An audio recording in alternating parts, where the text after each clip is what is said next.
you doing? I'm doing great. To start, I love a woman who sees a cute top and is gonna do whatever it takes to get that cute top for herself.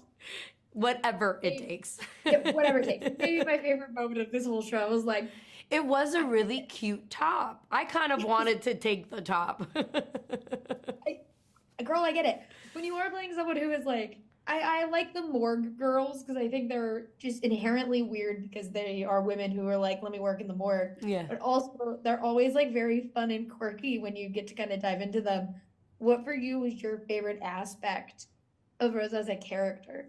It's so true. Every time you kind of see that character, they are like just they're kind of the coolest one in the series, and what they wear, they're kind of like they're a vibe. Rosa's definitely a vibe, and I think one of the funnest things to play in that was being able to, like eat and hang out and listen to music, while like I'm like operating on a cadaver. And I think that was kind of a fun thing because the circumstances, are very kind of dark. But Hmm. that's where the comedy lies, where it's just my everyday job. Someone's got to do it.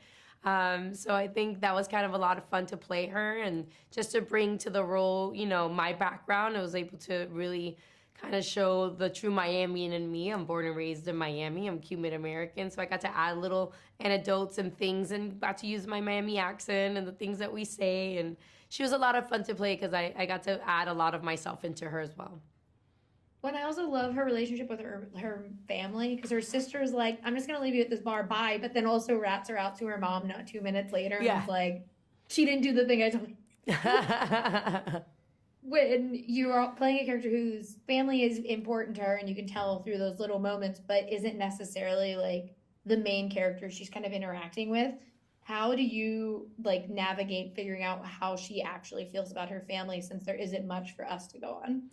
I think you kind of see little tones and little things that she says throughout the script. I mean, I think with anyone in a tight knit like family as Rosa's in, you have everyone's very involved in every decision you make, and that's kind of one of her frustrations because she went to school to please her mother. She's doing these things, and even though she loves her job, she's not in a happy place. But it's like, great, now I have to deal with my mom, asking me all these questions or kind of like not understanding why I can't do this anymore, because she wants to find something else to do, which is such an amazing gift that Yancey comes through those doors, with this arm in this case and try to figure something out that gives her a chance to kind of step outside of her comfort zone and figure out what she wants.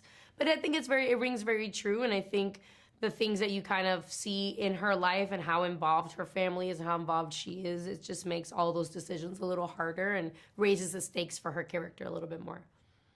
Yeah, and you mentioned that she has her music that she gets to listen to. Was there any particular song you were like, she's got to be listening to this because this is like her vibe and what she would be doing while she's at work trying to listen to music? She's all reggaeton all day. Bad Bunny radio. I love the idea of going into a morgue and just hearing Bad Bunny as soon Yeah, as yeah, you yeah. the morgue. For my last question, I want to ask, it's my favorite little moment because it could be like flirtatious, but it's not. When you and or when Rosa and Yancy are in the shower Hmm. sitting with each other, he talks about he's like, "Oh, this is like weird because I'm so tall, so it's hard for me to find a shower." And a lot of the time, people would like say that as a flirty line, but instead, it's the two of you like we're hiding in this shower.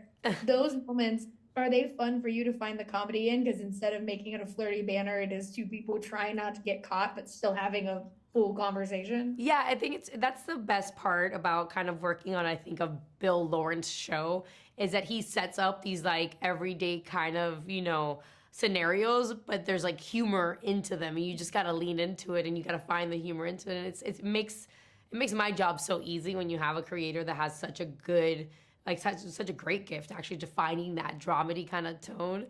But it was easy to kind of find those like flirty and kind of funny moments because it's just true. Like what's happening in the scene is what's happening, and it just makes for great television.